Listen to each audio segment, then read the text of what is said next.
There is a fresh shockwave across Nigeria as a retired senior army officer has alleged that the late Chief of Army Staff, Lieutenant General Ibrahim Attahiru, was assassinated, not killed in a plane crash as the nation was told in May 2021.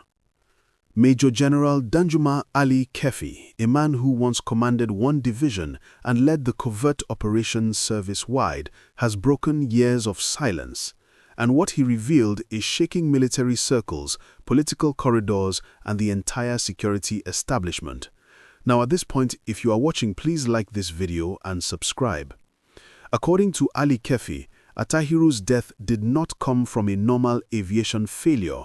It came from internal hostility, deep-rooted corruption, sabotage, and what he described as diabolical power struggles in the Nigerian military.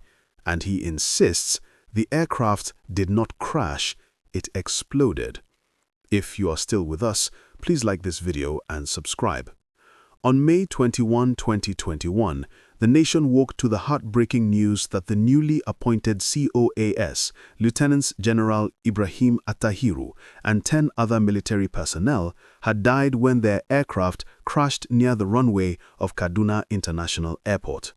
The victims included respected officers: Brigadier General Mohammed Abdelkadir, Brigadier General Olatunji Olayinka, Brigadier General Abdurrahman Kulia, Major Lawal Aliyu Hayat, Major Nura Hamza, Flight Lieutenant Alfred Ayodeji Olufade, Flight Lieutenant Taiwo Olufemi Asanyi, Sergeant Omar Saidu, Sergeant Adesina Isaiah, Aircraftman Oyedepo Matthew.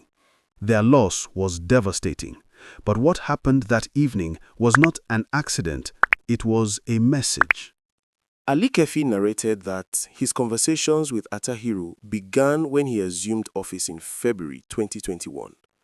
The COAS spoke of humiliation, sabotage, and open hostility from a superior officer who, according to him, had never forgiven him for certain disagreements dating back to the Buhari administration. One incident stood out. As theatre commander of Operation Lafia Dole, Attahiru was personally blamed for the loss of a Scorpion armored personnel carrier during an attack, something far below his command level. The APC was later recovered, but Attahiru believed the blame was part of a pattern of persecution. But here's where the story gets deeper. Attahiru had intelligence that Boko Haram leader Abubakar Shekau was hiding in Maiduguri. He informed his superior at AHQ.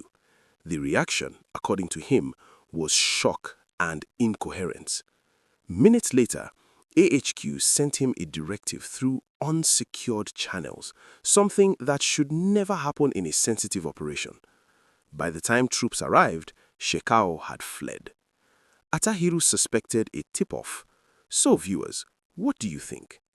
Should the army be politicized by the powers that be for individual political and economic gains? Or should the military put the collective interest of Nigeria first to protect the lives and property of citizens? Drop your comments below. Ali-Keffi further revealed something darker. Attahiru told him that one of his own sector commanders, someone highly placed and protected, was paying Boko Haram to avoid attacks on his location. Imagine that! An officer entrusted to protect Nigerians, allegedly paying terrorists for safety. Please like this video and subscribe. Attahiru investigated, but before anything happened, he was removed, arrested, handcuffed, and detained for weeks at the Special Investigation Bureau, the same place Ali-Keffi himself would later be detained for 64 days. Who ordered his arrest? Why was the theatre commander treated like a criminal? And what did he uncover that made him such a threat? These are questions demanding answers. Ali-Keffi also spoke of a mysterious superior officer whom Attahiru feared, not physically but spiritually.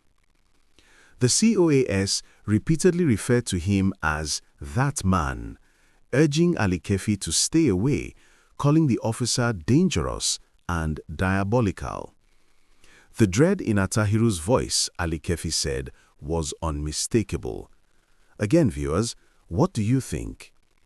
Should military officers fear their own colleagues more than the enemy on the battlefield? Share your thoughts. Please like this video and subscribe. The forensic audit that never saw the light of the day. At the time of his death, Attahiru had ordered a forensic audit of army funds and equipment. He was supposed to act on the findings on May 24, 2021. He died on May 21, 3 days before the report's release. According to Ali-Keffi, the audit uncovered misappropriation of terrorism funds and the laundering of counter-terrorism money into private pockets through arrested terror financiers. Let's pause and think about the psychological perspective. Imagine soldiers fighting in the forest with outdated rifles. Imagine families grieving because ammunition ran out. Imagine Boko Haram growing stronger because funds meant to stop them never reached the battlefield. If you are still watching, like this video and subscribe. Ali-Keffi was at the crash site. He stayed with the corpses until 2 a.m. on May 22nd. And what he saw changed everything. Bodies flung far from the aircraft. Severe explosive injuries on some passengers. He believes the armored cockpit door protected the pilots from the cabin blast. That was why their bodies were still intact after the explosion. He called for examination of the aircraft's black boxes, exhumation of the bodies, tests for explosive residue. But 4 years later, Nigeria is still waiting. A report hidden from the nation. The Accident Investigation Bureau submitted an interim report in September 2021, but it was never released. Why? Who is protecting whom? What are they hiding from Nigerians? Drop your thoughts in the comment section. Your support helps us share important stories responsibly. Please like this video and subscribe. Since Ali-Keffi's revelation, Nigerians have flooded social media with shock, anger, and sadness. Many say they always suspected foul play. Others are demanding a full judicial panel, a re-investigation, and public release of all classified reports. Residents of Kaduna recall the chaos that night, the sirens, the sudden military lockdown, the tension in the air. In barracks across Nigeria, soldiers whispered what many feared to say publicly. This was no accident. What this means for Nigeria's security. Ali-Keffi's allegations highlight a dangerous reality. Terrorism does not survive only on ideology.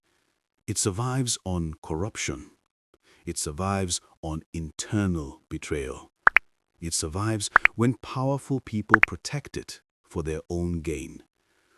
And the big question remains, can Nigeria win the war on terror if the military itself is compromised? Should the army be used for politics, or should it remain a sacred institution dedicated solely to Nigeria's unity and protection? Please share your thoughts below. General Ibrahim Attahiru was known as a bold, determined officer. His leadership between February and May 2021 rekindled hope in the fight against insurgency. But his death, now shrouded in suspicion, raises a painful question.